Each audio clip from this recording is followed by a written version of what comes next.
comfort killing us? Apakah kenyamanan sedang membunuh kita? Itulah pertanyaan yang penting dan hari ini kita akan temukan jawabannya di Cahaya Bagi Negeri. Terima kasih telah bergabung dengan kami. Sebuah artikel dalam Journal of Epidemiology and Community Health terbitan 2007 menyebut kenyamanan sebagai penyebab utama kematian manusia di abad ke-22 ini. Judul itu mungkin berkesan bombastis.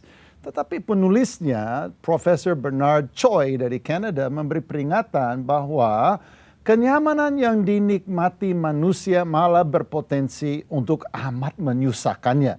Bahkan dapat mengakhiri hidupnya. Ternyata kenyamanan adalah jalan tol yang berujung kepada penyakit kronis.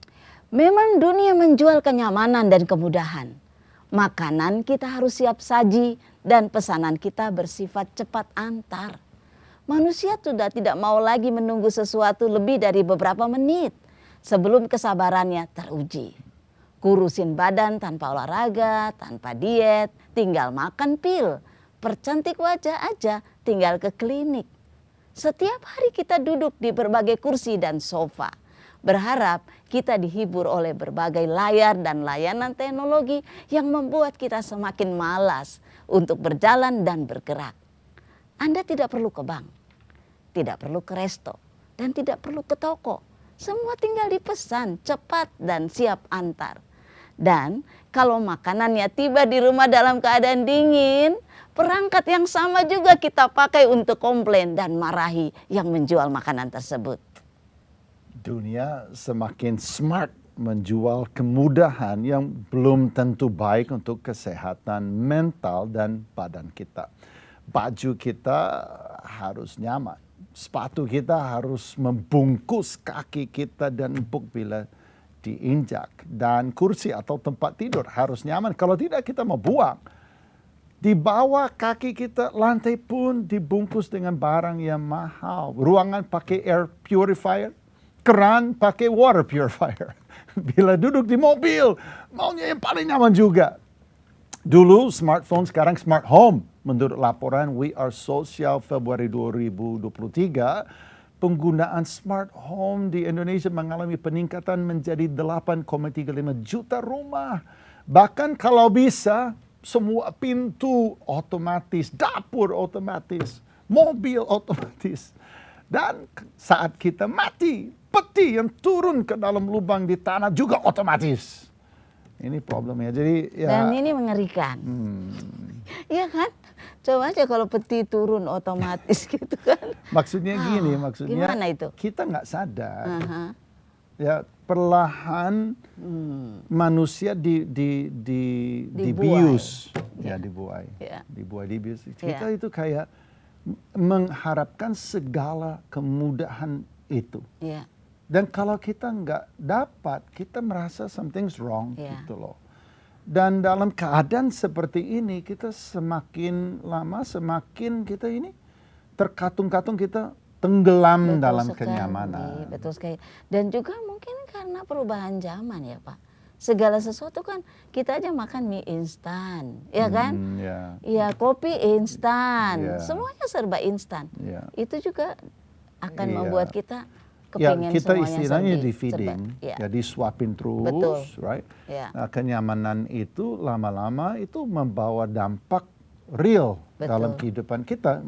Sesuatu realita menanti di depan, tetapi itu sebenarnya bisa dihindari. Sudah bukan rahasia lagi bahwa bergerak, berjalan, berolahraga, berlari atau seperti saya bersepeda, berkegiatanlah dapat memindahkan Anda dan saya dari kategori orang yang rentan terhadap penyakit kronis kepada kategori orang yang langka berjumpa dengan penyakit tersebut. Apalagi kalau kita buang kenyamanan yang kita cari di junk food dan mulai makan apa yang tubuh kita butuh daripada apa yang mudah, ya, apa yang enak atau nyaman untuk kita makan. Menurut Kementerian Kesehatan Indonesia tahun 2018, 35% masyarakat Indonesia kurang melakukan aktivitas fisik. Wow. Kurang aktif ternyata mendatangkan bencana. Mereka yang mengejar kenyamanan alias kurang aktif memiliki peningkatan resiko kematian 30% dibanding orang yang aktif.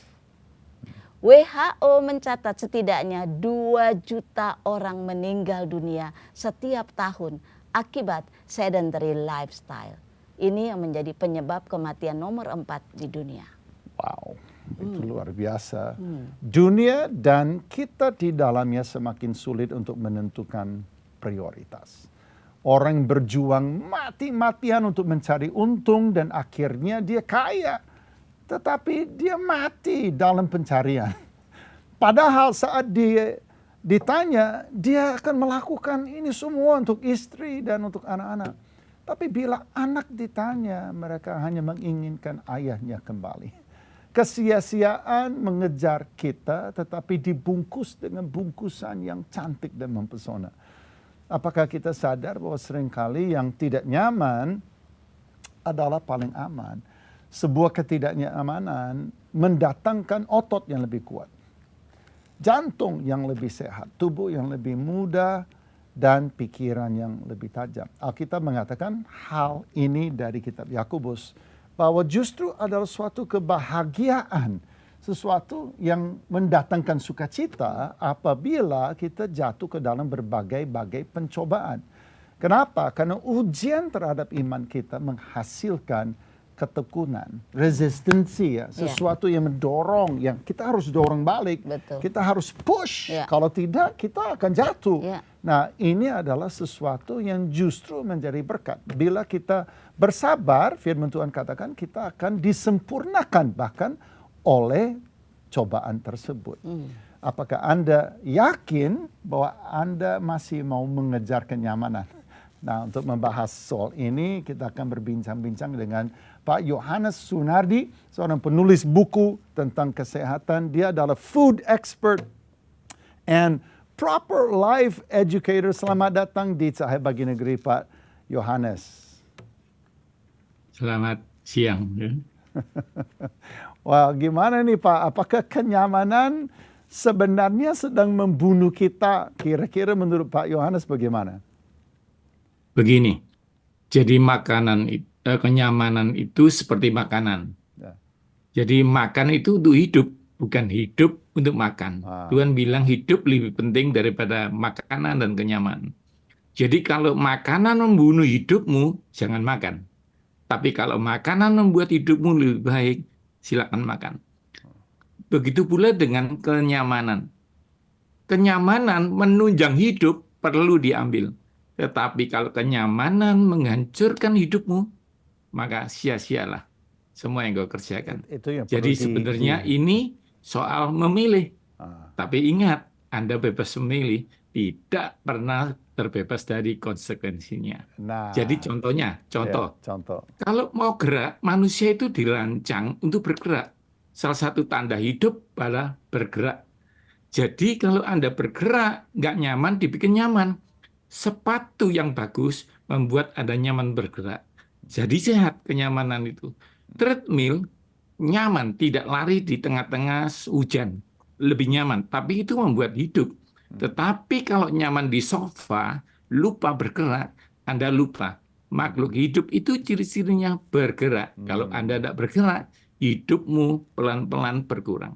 Ada penelitian begini Pak Yohanes, bahwa kalau kita bergerak ya, olahraga tidak perlu yang berat juga, yang ringan saja ya. Tetapi sekian jam dalam seminggu, misalnya 3 kali seminggu, kali 45 menit sampai 1 jam, itu saja sudah bisa memindahkan orang dari kategori rentan terhadap misalnya penyakit kanker atau penyakit kronis lainnya kepada kategori yang lebih aman. Apakah itu betul atau tidak, Pak?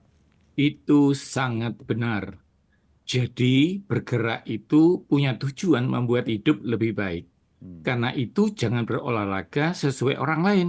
Karena orang lain itu bukan Anda. Contoh, kalau Anda di atas 50 tahun, Anda tidak bisa olahraga lain, paling tidak berjalan 5.000 langkah atau 30 menit sehari. 3 kali seminggu cukup menurunkan resiko diabetes. Cukup menurunkan resiko untuk jantung. Wow. Manusia ini ada otot, ada lemak. Contohnya ini. Ada lemak, ada otot. Kalau Anda banyak lemak dalam tubuhmu, Anda obesitas dan cenderung jantung. Tapi kalau banyak otot, maka Anda cenderung lebih sehat. Kenapa? Karena otot ini gudang vitamin. Otot ini mengatur gula darah dan membuat hidupmu lebih nyaman. Jadi intinya bergerak itu wajib. Boleh olahraga kardio buat jantung, boleh olahraga beban buat mencegah osteoporosis. Ingat, sesuaikan dengan kondisi Anda sehingga membuat hidup lebih baik.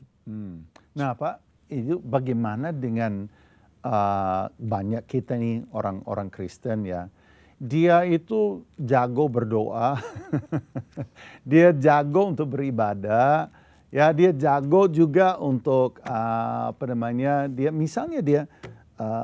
suka membaca firman Tuhan, tetapi dia abaikan yang lain. Saya perhatikan, Pak, kenapa ya banyak anak Tuhan yang betul-betul cinta Tuhan, itu nggak ada kurangnya mereka rajin beribadah, tetapi kena penyakit ya.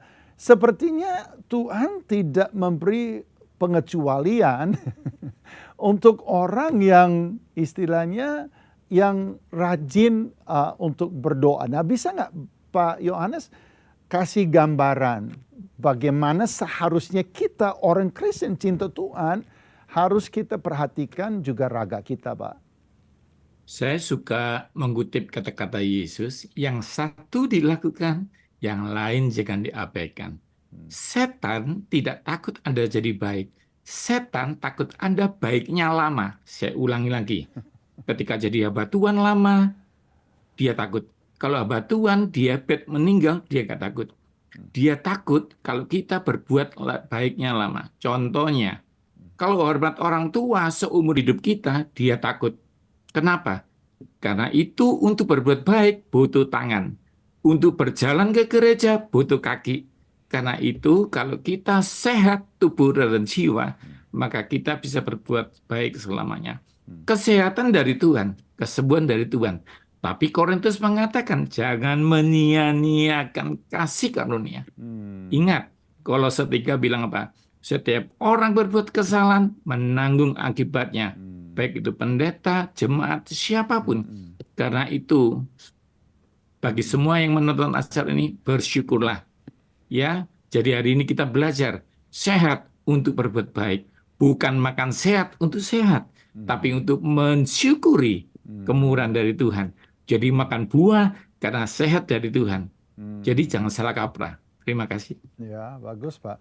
Dan saya pikir bahwa ini memang sesuatu yang kadang-kadang dianggap tidak begitu rohani, jadi tidak begitu penting. Padahal kalau dipikir, Pak, ya, ini tubuh kita adalah aset yang mahal yang Tuhan percayakan kepada kita untuk menjadi pengurusnya. Jadi sebagai kita mengurus banyak hal, Pak. Kita mengurus uang kita mengurus waktu, ya, yang Tuhan percayakan. Waktu itu sangat berharga, ya. Tetapi kita juga mengurus raga ini, kan tubuh tidak ada gantinya, tidak ada duanya. Ini adalah satu saja yang kita dipercayakan. Nah, Pak, bisa nggak kasih kita gambaran, mungkin dalam beberapa tips, bagaimana caranya nih kita harus melihat aset ini untuk di-manage. Apa saja yang terpenting di dalam kita memanage raga?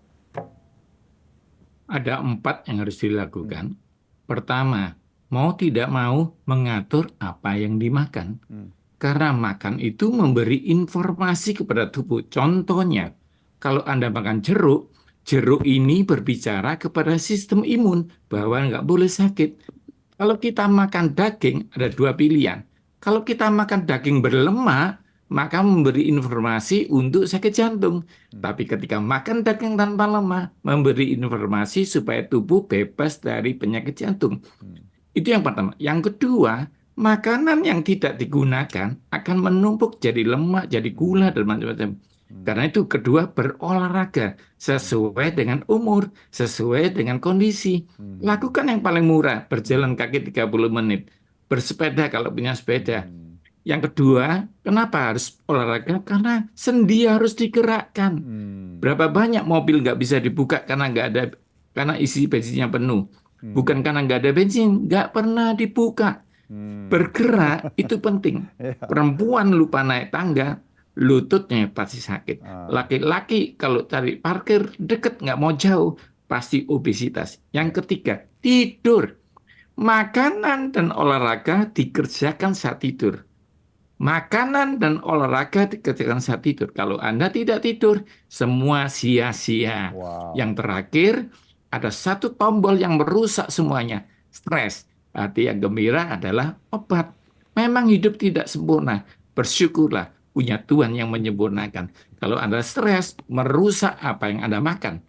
Berapa banyak orang vegetarian kena kanker? Berapa banyak orang olahraga kena jantung? Karena stres. Jadi 4 hal. Makan minum yang benar. Menggerakkan badan sesuai kebutuhan. Lalu yang ketiga, tidur tepat waktu. Terakhir, jangan stres. Nah, bagus Itu sekali, 4 hal yang harus dikerjakan. Nah, ini gimana ya, ada orang yang mendengar Bapak stres, Pak.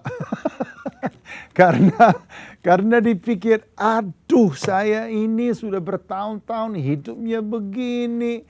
Sekarang saya udah sakit-sakitan, sekarang saya udah berlebih berat badan, terlambatlah gitu. Saya dapat nasihat dari Pak Yohanes.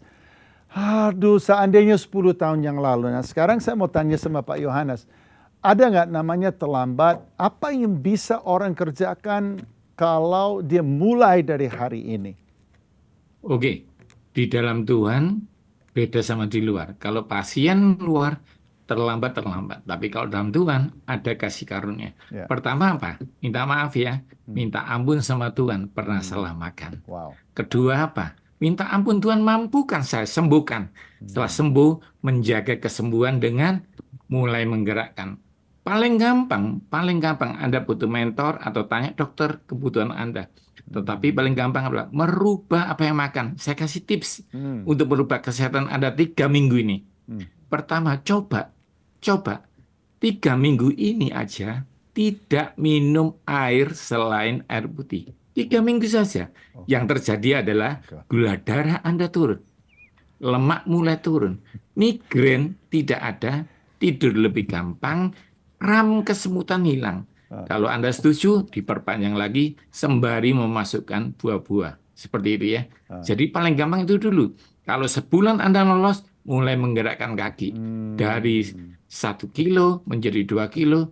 Sesuai yang Tuhan percayakan. Tidak ada kata terlambat. Yang penting mau. Nanti Tuhan bisa kasih kekuatan untuk melakukannya. Dan banyak sekali kesaksiannya. Orang yang mungkin berumur, mungkin dia berlebih berat badan, mungkin dia sudah malah terkena penyakit kronis. Seperti diabetes atau ada kista atau tumor dan sebagainya. Atau dia fatty liver dan sebagainya. Tetapi dia mulai olahraga dan segala sesuatu berubah. Bahkan tadi Pak, tadi malam dalam persiapan untuk program hari ini, saya lagi baca artikel dari Mayo Clinic. Itu Mayo Clinic ya salah satu istilahnya klinik kesehatan terkemuka di dunia. Dia memberi anjuran orang yang sakit kanker, orang yang sudah kena penyakit yang berat dan penyakit kronis, mulai berolahraga. Saya kaget, biasanya kita pikir saya udah kena seperti ini, saya sudah kemoterapi, yang penting saya diam gitu ya. Saya jangan terlalu banyak lakukan apa-apa. Malah dia bilang tidak, dia bilang kamu harus mulai olahraga supaya itu memicu banyak hal dalam tubuh kita yang mulai bangkit dan melawan penyakit dan menyehatkan kita. Bagaimana Pak? Benar. Waktu kita mulai menggerakkan tubuh, itu sebenarnya memberi informasi kepada otak kita bahwa kita mulai sehat. Contoh, waktu Anda menggerakkan lebih dari 10 menit anggota badan Anda, hormon endorfin akan keluar. Dan hormon endorfin itu adalah hormon terkuat untuk menekan rasa sakit, mulai melindas sel kanker, menurunkan sel gula. Itu contoh pertama. Kedua, waktu Anda olahraga, tulang Anda, ligamen Anda mulai setuju untuk diperbaiki. Wow. Jadi tubuh punya informasi riset. Kita tombol riset. Waktu kita olahraga sesuai kemampuan itu menekan tombol start riset. Dan Anda akan riset factory kembali ke rancangan mula-mula. Tentunya melibatkan Tuhan. Kalau olahraga sama nyanyi, jalan sama nyanyi, maka spiritual Anda hebat, fisik Anda membaik. Menurut saya seperti itu. Fisik kita itu menunjang kesehatan, karena kita kalau hidup adalah untuk melayani, ya kita butuh tubuh yang sehat untuk melayani. Jadi kedua-duanya harus diurus. Pak, yang saya terkena itu adalah soal tidur. Karena saya orangnya sibuk, Pak. Saya memang proyeknya kebanyakan, banyak sekali hal yang sepertinya yang membuat saya tetap melek bahkan sampai larut malam. Nah, bagaimana kira-kira ada tips nggak untuk orang supaya dia mulai merubah rutin, mulai membongkar kebiasaan lama supaya dia tidur lebih baik ya. Karena itu adalah hal kebiasaan, Pak. Saya memang dan istri saya punya kebiasaan kalau belum jam 11 malam itu kami belum siap tidur. Caranya gimana, Pak? Yang pertama adalah pengertian. Saya kasih contoh, lampu itu hidupnya ada lifetime-nya. Misalnya 1000 jam. Semakin dinyalakan, semakin cepat putus. Hidup kita seperti itu. Istirahat yang dikurangi, maka lifetime-nya berkurang. Wow. Anda tahu tidak bedanya pasien rawat opname dan rawat jalan? Hanya tidur. Kalau dokter tidak yakin Anda tidur, maka mereka akan mengopname. Mengapa? Karena apa yang dimakan, yang disuntikkan, dikerjakan saat tidur. Tidur bukan masalah kebiasaan, tapi pengertian. Contohnya, Anda merubah makanan-makanan yang membuat Anda tidak bisa tidur. Contoh, janji jam 4 sore ke atas tidak minum kafein. Janji memasukkan susu high calcium low fat karena isinya triptofan membuat kita tidur nyaman. Lalu kita mulai membiasakan smartphone di atas jam 8 mulai tidak digunakan. Itu keputusan dan membuat Anda lebih baik. Anda milih mana? Tidur sendiri atau disuruh dokter opname.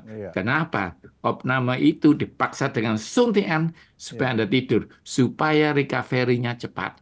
Jadi betapa pentingnya tidur untuk memperbaiki sel yang rusak.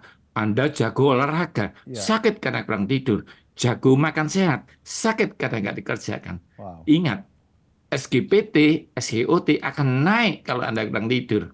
Itu yang pertama. Semoga ini membuat Anda sadar dan merasa itu penting. Sangat bagus, Pak. Dan saya pikir balik lagi kepada yang pertama adalah memang tidak nyaman untuk mengubah sesuatu kebiasaan lama kepada kebiasaan yang baru, itu memang nggak nyaman.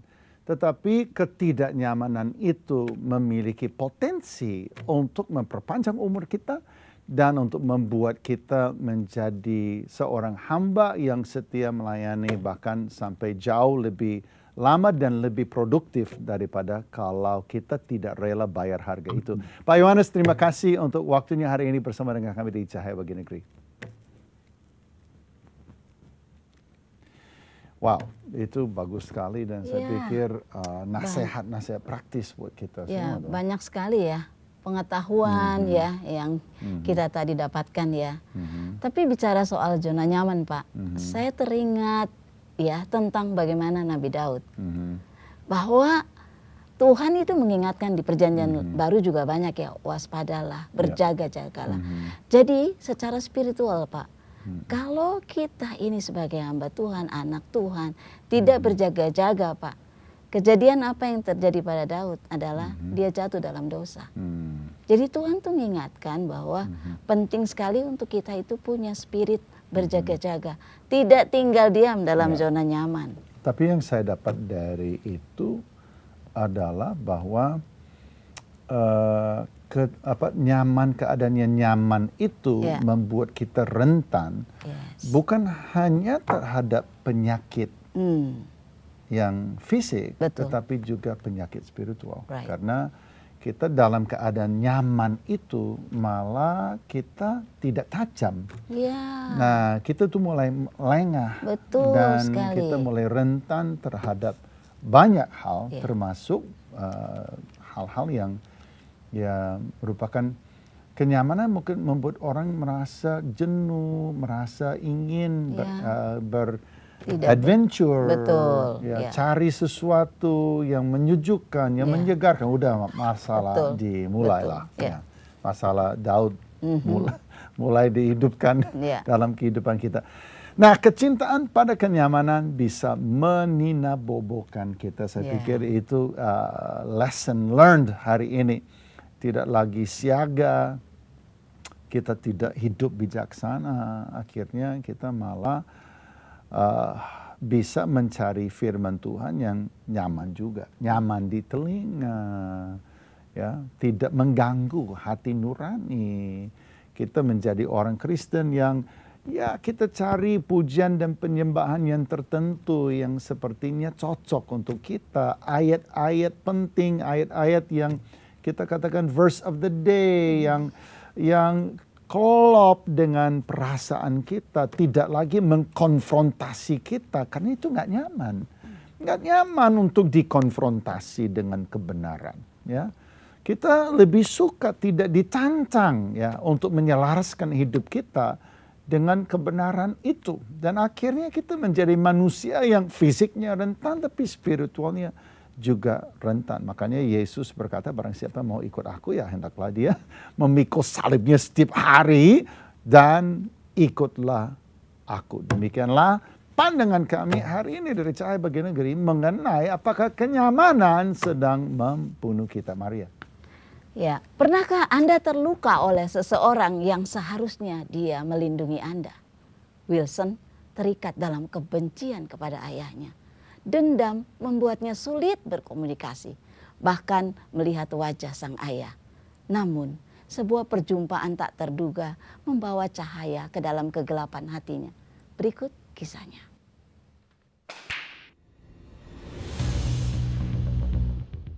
Waktu itu dendam pasti ada. Saya dendam.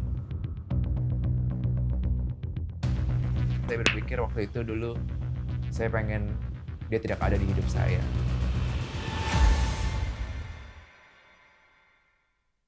Dasar kamu anak nakal, kurang aja, gak bisa dibilangin. Mau jadi apa kamu? Orang tua saya ya orangnya emosian, terutama bapak saya. Ya kalau saya ada yang tidak sesuai yang ingin dia harapkan, ya udah langsung ngamuk. Saya sampai ada dendam yang begitu besar.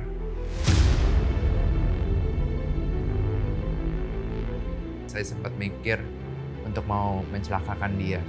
Mencelakakannya dengan cara nuangkan air sabun di dekat tangga sehingga mengharapkan dia untuk jatuh. Dendam nggak ada, yang ada kepahitan. Kepahitan yang tidak bisa memaafkan, tidak mau berbicara, tidak mau bertemu. Saya pun pengen secepat-cepatnya agar saya bisa keluar dari rumah. Di tahun 2019 akhir saya bertemu dengan Etla. Wilson orangnya tidak gampang untuk terbuka, tapi dengan semenjak kita bertiga kumpul, kita saling sharing, setiap dari kita kan memang mempunyai masalah. Suatu saat Wilson cerita tentang bagaimana hubungannya dia dengan bapaknya yang tidak baik lah, karena dia ada suatu kepahitan waktu masih kecil. Dan saya selalu bilang, kamu harus bisa mengampuni bapak kamu. Karena Tuhan mengajarkan kita untuk bisa mengampuni.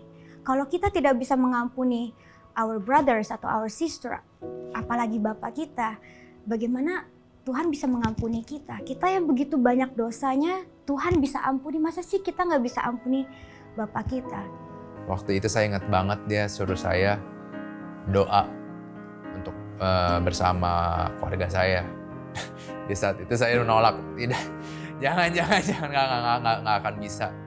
Di saat itu tapi ya saya benar-benar ya namanya ikut Tuhan, saya benar-benar ingin menyenangkan Tuhan kan. Saya bersama keluarga saya ajak berdoa. Di saat saya detik itu, Pas pertama kali saya disuruh doa bareng, langsung nggak ada kata apa-apa, nangis semuanya. Di saat itu setiap hari saya doa bareng keluarga saya selama setahun kurang lebih. Saya ngomong jujur, Pi, saya kepahitan sama papi dulu. Maafin saya. Setelah saya coba mulai memaafkan, ya tentu ada rasa kasih lagi.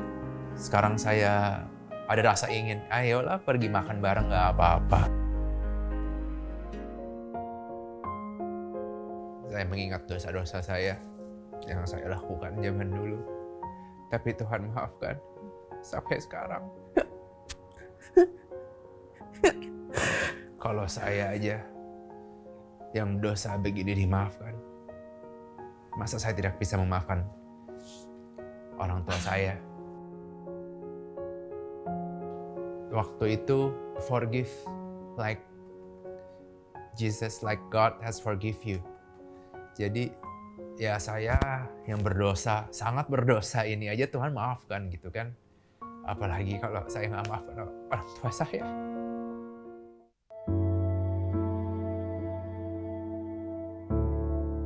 Setelah dimampukan Tuhan, yang saya rasakan itu ya pertama yang pasti lega. Yang kedua itu saya merasakan bahwa Tuhan itu nyata. Kuasa doa itu luar biasa. Yang saya pikir dulu doa, ya apa sih?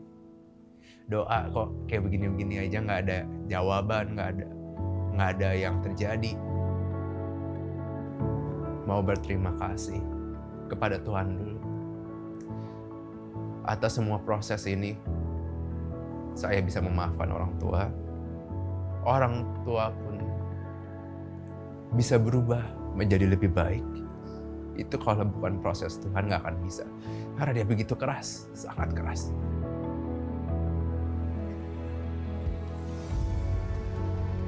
Saya ngeliat perubahannya Wilson yang akhirnya suatu saat saya bilang ke dia, ayo bisa nggak lu peluk bapak lu? Aduh susah banget, susah banget, gue nggak bisa. Bisa. Ada suatu rekonsiliasi ya, dan itu sebenarnya yang Bapak kita ingin ajarkan kita untuk bisa memaafkan walaupun orang itu memberikan bekas luka yang dalam. Sekarang saya tahu, untuk orang tua saya, apa yang mereka lakukan itu sebenarnya ya pengen kita menjadi orang yang benar, orang yang kuat, orang yang tidak menjadi orang berandal lah. Caranya yang salah, karena ya kita semua dulu juga masih belum mengetahui firman Tuhan. Dan ketika saya mengampuni orang tua saya, ya ada malah saya diberkati berlimpah. Sehingga saya melihat, wow, Tuhan kau sungguh luar biasa, kau sungguh nyata ya.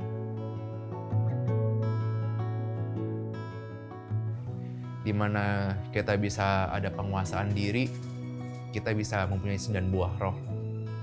Bisa kita mengasihi, kita bisa joyful, kita bisa mengampuni, apapun bisa saat kita pada penguasaan diri. Praise God. Luar biasa ya Pak. Ya, itu firman Tuhan yang hidup betul. Yes.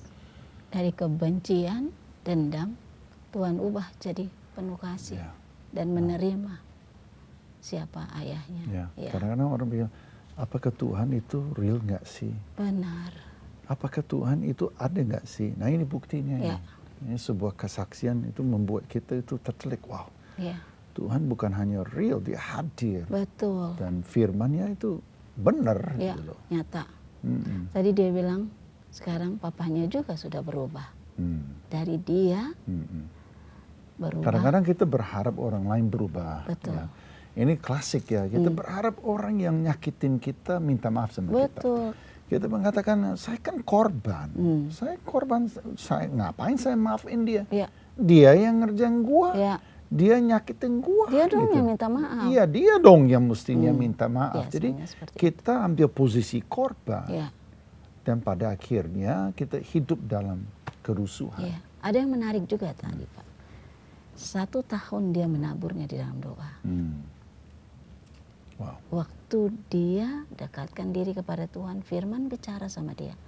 Dan akhirnya Tuhan menuntun hatinya. Wow. Jadi melibatkan Tuhan itu, it's the key. Ya. Ya. Dan proses juga. Ya. Ya, kita sekali lagi ya maunya instan ya. Ya. Itu juga bagian daripada mencari kenyamanan. Ya. Gitu. Ya, enak memang kalau orang minta maaf sama kita, siapa bilang nggak enak? Memang enak kalau orang itu nangis, bilang saya sudah bersalah. Kayak kita puas. Sama ini kita Ya. puas, kita Ya. bilang nah gitu dong. Iya. Ya, memang kalau orang yang salah ya mesti minta Wajar maaf lah, ya. iya. Tapi memang nggak nyaman Ya. untuk kita mengampuni orang yang tidak merasa bersalah. Yes. Mengampuni orang yang sebodoh taing Ya, gitu ya kan, betul. yang bodoh amat gitu terhadap perasaan kita Ya. sepertinya. Apalagi kalau diulang-ulang ya Pak. Ya. Nah, saudara, inilah realitanya adalah hidup kita akan rusuh. Ketidakampunan akan membuat keruh hati seseorang, akan membuat seluruh hidupnya di bawah awan yang gelap. Ada orang berkata, kenapa ya saya berdoa sepertinya Tuhan tidak pernah jawab? Kenapa ya orang lain berdoa Tuhan jawab? Orang lain berdoa hadiratnya terasa. Saya kok enggak ya? Seperti langit bertembaga atas kepala kita. Apapun yang kita doakan mental balik lagi. Seringkali karena apa? Kita menolak untuk mengampuni. Ini saya baca firman Tuhan, saya ada di HP saya ini, dari Yakobus pasal 2 ayat yang ke-13. Dikatakan seperti ini. Sebab penghakiman yang tak berbelas kasihan akan berlaku atas orang yang tak berbelas kasihan. Makanya seringkali sebagai orang Kristen, waktu kita menolak untuk melepaskan belas kasihan, waktu kita menolak untuk mengampuni orang lain, hadirat Tuhan tidak terasa dalam hidup kita. Karena hal yang sama berlaku dalam hidup kita. Kita itu belum paham mungkin, tetapi di alam roh ini menjadi realita kita. Kekeringan. Kita seperti hidup dalam ketandusan tanpa kita mengalami Tuhan. Lanjut firman Tuhan ini, tetapi belas kasihan akan menang atas penghakiman. Di atas kayu salib, Yesus bergantung antara surga dan bumi, menjadi jembatan untuk manusia kembali kepada Bapa di surga. Dia bergantung di situ. Karena apa? Bapa di surga berbelas kasihan atas umat manusia yang berdosa. Jadi waktu kita memilih berbelas kasihan, mengampuni orang bersalah kepada kita, mengampuni ayah kita, mengampuni orang itu yang menipu Anda, yang mencuri dari Anda, yang memperlakukan Anda dengan tidak adil. Tapi kita katakan, saya memilih untuk mengampuni. Saya memilih belas kasihan daripada penghakiman dan tuntutan hati. Maka apa yang terjadi? Surga bekerja. Tuhan turut bekerja. Dan dia lakukan apa yang orang nggak bisa lakukan. Dia lakukan apa yang Wilson tidak bisa lakukan. Wilson menjadi tawanan, rasa dendam dan kebencian. Lihat saja wajah ayahnya, dia penuh dengan amarah dan kebencian. Tetapi waktu dia melepaskan belas kasihan, dia memilih. Wow, segalanya berubah. Kenapa? Karena roh Tuhan turut bekerja. Oke, Anda hari ini mengatakan, saya mau memilih belas kasihan. Hari ini di Cahaya Bagi Negeri, maukah berdoa bersama dengan saya? Ikuti doa yang sederhana. Ini adalah langkah awal. Adalah sebuah pengakuan dan sebuah doa yang melepaskan belas kasihan. Katakan seperti ini, Tuhan, ampunilah saya orang berdosa.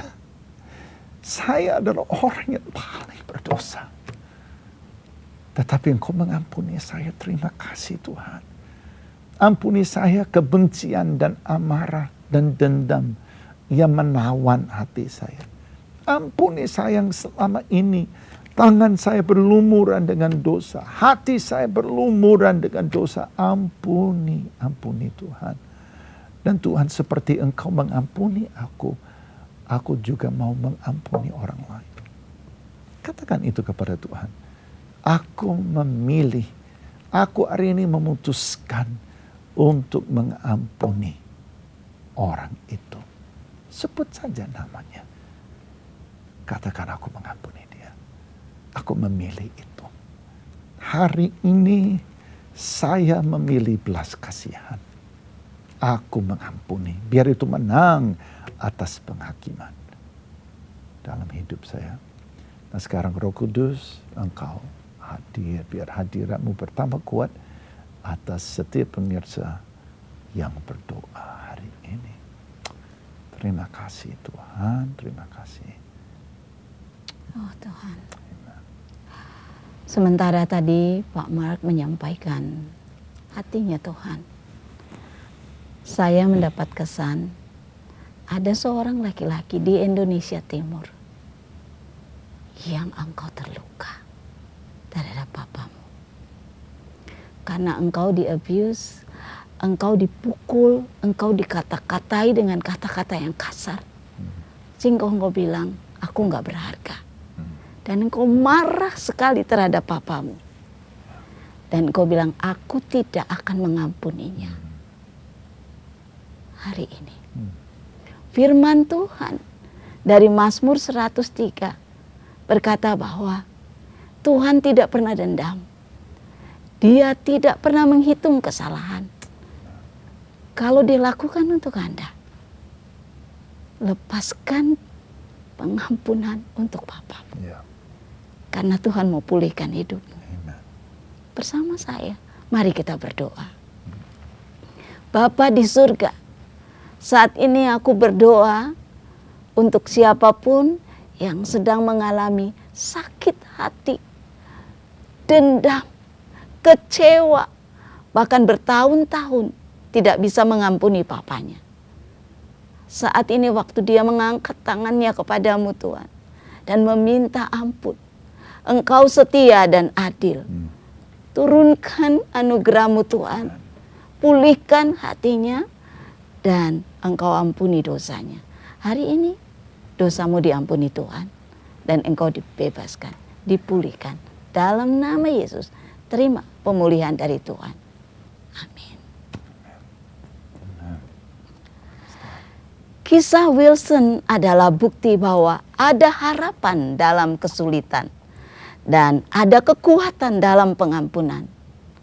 Apakah Anda membutuhkan kekuatan untuk pengampunan? Saat ini saya sangat percaya bagi Tuhan tidak ada yang mustahil dan Dia tidak akan membiarkan kita melewati pergumulan itu sendirian. Saat ini mari ambil langkah iman untuk Anda dipulihkan. Angkat telepon dan hubungi konselor kami. Mereka tersedia 7 hari seminggu, 365 hari setahun, tidak pernah berhenti untuk mendengarkan setiap masalah Anda dan mendoakannya. Ada QR code di layar atau Anda bisa langsung hubungi nomor WhatsApp. Saya berharap Anda hubungi saja, ngobrol lah dengan para counselor atau sahabat doa, ngobrol, sharing, ceritakan, dan berdoa bersama. Tuhan Yesus memberkati. Tidak mudah untuk seorang ibu yang statusnya single parent menghidupi anak-anak. Baik untuk kebutuhan sekolah, makan sehari-hari. Bagaimana dia bisa mengatasi masalah? Ini dia kisahnya. Tami adalah seorang ibu tunggal. Setelah suaminya meninggalkannya, ia berjuang sendirian untuk memenuhi kebutuhan hidup 4 orang anaknya dan ibunya yang sudah lanjut usia. Waktu itu saya sehari kerja bisa di 5 tempat. Bagaimanapun caranya, ya yang penting anak-anak saya bisa makan. Perkara saya tidak makan ya tidak apa-apa, saya masih bisa tahan. Tapi yang penting anak aja dah. Tami membuka jasa cuci pakaian dengan tangan. Selain itu, pekerjaan-pekerjaan lainnya pun ia lakukan. Semua ia lakoni demi bisa menafkahi keluarganya. pernah nggak punya apa-apa pun ya nasi kecap juga mereka mau. Nasi anget kasih garam mereka mau. Nek saya menyerah, yang 5 ini gimana? Anak saya 4 sama ibu saya. Yang mau ngelanjutin hidup mereka itu siapa? Kayak anak minta jajan es 200 perak aja nggak bisa. Es 200 perak loh mas, bayangkan memang 200 perak saya nggak bisa. Ya itu hal-hal seperti itu yang kok gini men. Cleo, anak kedua dari Tami, mengatakan bahwa kehidupan mereka sangat sulit. Kok hidupku berat banget gitu, kondisinya kayak gini gitu. Kayak mau makan enak aja nggak bisa gitu. Pernah kayak bapak kok gitu tau, kayak nggak ngurusin kita tuh juga pengen punya ayah gitu. Ya udah nggak apa-apa aja sama mama aja gitu. Hingga pada suatu hari, Ober Berkat sebagai pilar pelayanan kemanusiaan dari Cahaya Bagi Negeri bertemu dengan keluarga Tami melalui kemitraan dengan gereja lokal mereka yakni JKI Karangdowo Klaten, Jawa Tengah. Kami menolong Tami untuk memperluas usaha cuci pakaiannya dengan memberikan mesin cuci, deterjen, gantungan pakaian, dan semua peralatan yang ia butuhkan untuk meningkatkan penghasilannya. Wah itu nggak kebayang. Saya kayak ngimpi ya, yang ya kayak ngimpi ya. Aduh Tuhan, apa ini tenang? Apa ini bener toh? Tami mengatakan bahwa usahanya terus berkembang dan telah meningkatkan pendapatannya. Sekarang, ia bisa menafkahi keluarganya dengan lebih baik. Jadi pekerjaan juga lebih cepat. Otomatis ngaruh ke pendapatan. Yang dulu itu seminggu 50.000, sekarang sehari 50 tuh kayak lebih ya. Udah lebih lah, lebih. Terima kasih buat Bapak Ibu donatur yang sudah membantu saya sekeluarga, juga untuk Ober Berkat sehingga saya dan keluarga bisa menikmati hidup yang lebih layak lagi. Semoga kebaikan Bapak Ibu semuanya dibalas dengan Tuhan berlipat-lipat kali ganda. Terima kasih, Tuhan Yesus memberkati.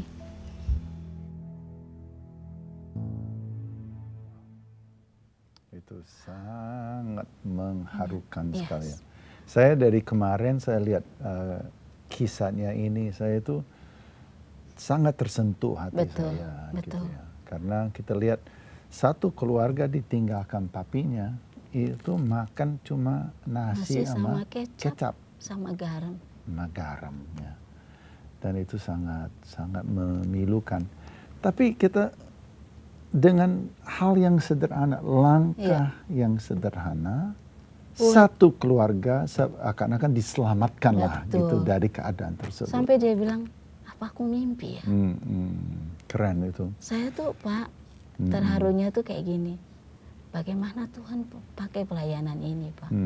CBN, Ober Berkat, untuk menolong orang-orang yang mereka nggak tahu bagaimana harus mengatasi hidupnya.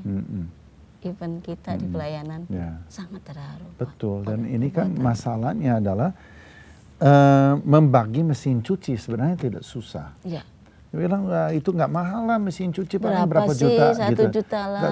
Ya. Tetapi untuk kita masuk ditemukan keluarga ini, betul. Lalu menjadikan ini bagian daripada pelayanan yang lebih besar, karena membagi uang atau sesuatu itu tidak sulit ya. Kita bisa lakukan itu setiap hari.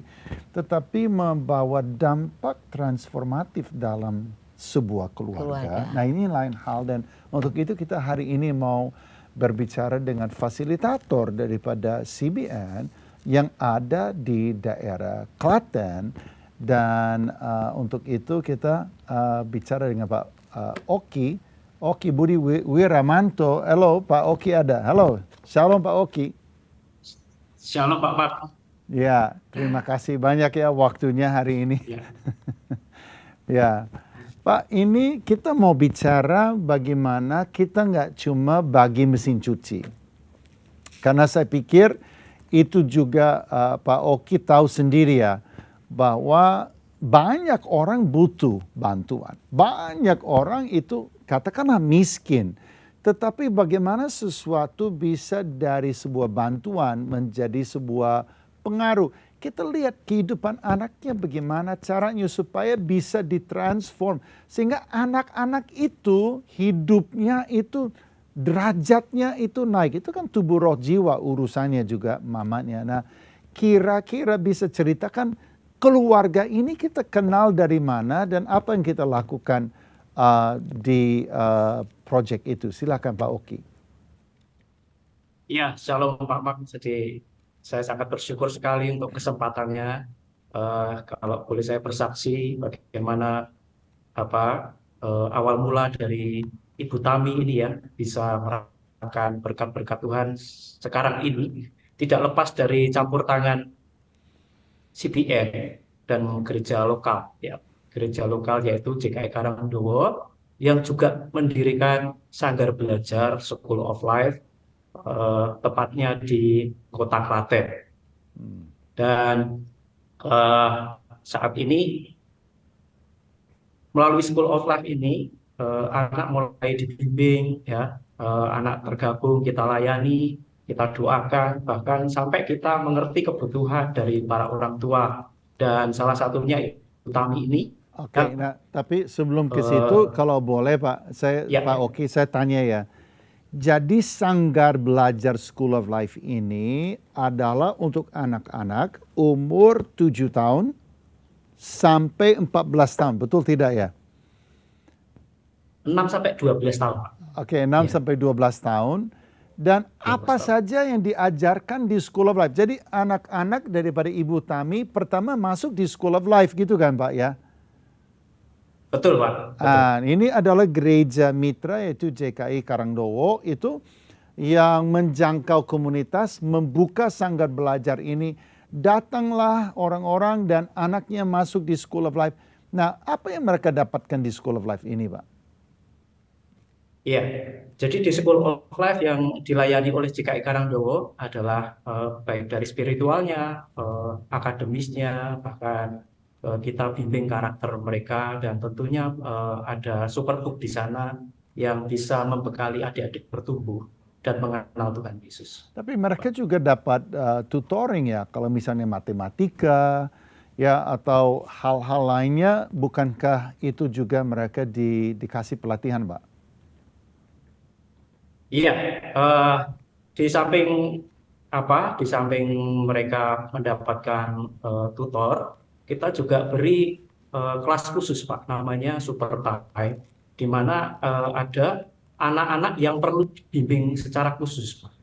Nah, salah satunya ada putrinya Bu Tami, ya putrinya Bu Tami, dan saat itu kayak kurang gizinya kayak kurang begitu ya Pak ya. Jadi melalui pendekatan-pendekatan itu dan akhirnya kita menyentuhlah kepada orang tua. Oke, nah berarti kita kenal lah melalui sanggar belajar ini di mana anak-anak masuk dan dilatih di situ. Nah, setelah itu kita boleh mengenal keluarganya dan apa yang terjadi di kemudian Pak, silakan. Iya, setelah kita melakukan pendekatan secara terus-menerus dan kita tahu bahwa keluarganya dalam kondisi yang seperti itu ya, memprihatinkan kalau kita boleh katakan, kondisinya masih rumah mengontrak dan Ibu Tami juga kendaraannya juga sangat juga memprihatinkan dan mulai dilibatkan di dalam School of Life. Jadi kita bimbing dan kita layani juga orang tuanya. Hingga akhirnya kita tahu bahwa Ibu Tami ini pekerjaannya adalah mencuci ya, mencuci dengan tangan Pak. Jadi selama ini dia mencuci dengan tangan dengan penghasilan yang sangat boleh dikatakan rendah. Wow, luar biasa. Nah ini saya mau tanya ya, apakah ada keluarga yang lain di School of Life tersebut yang juga terima bantuan atau hanya satu keluarga ini Pak? Ya, untuk saat ini yang kita lihat keluarga yang berkomitmen dan sungguh-sungguh mengerjakan program yang CBN beri saat ini baru satu, ya, utang itu sendiri. Luar biasa. Ya, nah ini jadi kita ini dari jadi berusaha dari hulu ke hilir ya. dari anak-anak ya. Di JKI Karangdowo mereka hadirkan Superbook di gerejanya Pak, di sekolah minggu Superbook CBN. Iya Pak, iya pas tentu Pak. Jadi Superbook salah satu utama ya. Dengan adanya Superbook ini banyak program-program yang bisa dimanfaatkan, bisa diterima oleh penerima manfaat, khususnya putra-putri dari kami. Iya betul. Dan juga berarti ada juga dong PAUD Super 5 dari CBN yang untuk melatih anak-anak umur PAUD di desa itu, ada nggak Pak? Ada Pak, untuk saat ini karena memang JKI Karangdowo sudah masuk ke pelayanan HDME Pak. Ya. Holistic Development Ecosystem. Nah itu holistiknya itu yang penting, jadi hulu ke hilir. Jadi kita dari yang kecil, ya anak-anak yang paling kecil melalui PAUD sampai kepada sanggar belajar, anak-anak remaja, pra-remaja, ya sampai kepada orang tua, bahkan sampai kepada perhatikan ekonomi mereka. Berharap bahwa di waktu yang akan datang kita bisa memberkati banyak keluarga di situ. Dan bukan hanya anak-anaknya, dari spiritualnya, dari kognitifnya, perkembangan di sekolah, anaknya Ibu Tami juga rankingnya naik terus ya, sehingga mereka itu lebih jago di sekolah, tetapi dari pemulihan keluarga itu dan juga ekonomi daripada keluarga lain yang ada di situ. Oke, thank you ya, terima kasih banyak waktunya hari ini. Tuhan memberkati, terus perjuangkan yang terbaik buat kita semua di daerah Klaten. Nah, Cahaya Bagi Negeri melakukan begitu banyak hal yang menyentuh kerohanian dan kemanusiaan secara nyata, tetapi tentu kami tidak bisa lakukan itu sendiri. Kami perlu Anda menjadi mitra CBN, karena kalau ada mitra kami bisa lakukan banyak. Ada mitra kami bisa memberkati banyak keluarga, banyak gereja dan juga banyak komunitas. Sekarang School of Life CBN yang holistik, yang usaha kami di dalam komunitas yang hulu ke hilir itu ada kurang lebih 80 lokasi. Tetapi ini perlu ditumbuh kembangkan, banyak sekali yang menanti bantuan kita di Indonesia. Nah, bila Anda menjadi mitra CBN, betapa luar biasa kami bisa bekerja. Ada QR code di layar. Anda tinggal tembak saja masuk kepada form donasi dan katakan hari ini saya mau menjadi mitra CBN bersama-sama dengan Pak Mark dan timnya, Ibu Maria dan timnya, dan mitra-mitra gereja di seluruh Indonesia mau bertarung untuk amanat agung dan generasi anak. Terima kasih atas keterlibatan, kesediaan Anda untuk bersama-sama dengan kami. Roy Bennett, seorang pengacara di Amerika berkata, Anda tidak pernah mengubah hidup Anda sampai Anda keluar dari zona nyaman. Perubahan dimulai dari akhir zona nyaman Anda. Semoga perbincangan hari ini menginspirasi Anda untuk tinggalkan zona kenyamanan tersebut. Leave your comfort zone because it might kill you. Tinggalkan itu semua. Mulailah buka halaman baru. Hari ini kita mulai berolahraga, mulai tidur yang baik, makan yang benar, banyak minum air putih. Ya, dan kita bayar harga karena itu akan mencetak masa depan yang baik untuk kita semua. Sampai jumpa. Ini kita tutup. Ya. Sampai jumpa. Saya Maria Kaismetan. Saya Mark McClendon. Sampai lain kali. Tuhan Yesus memberkati.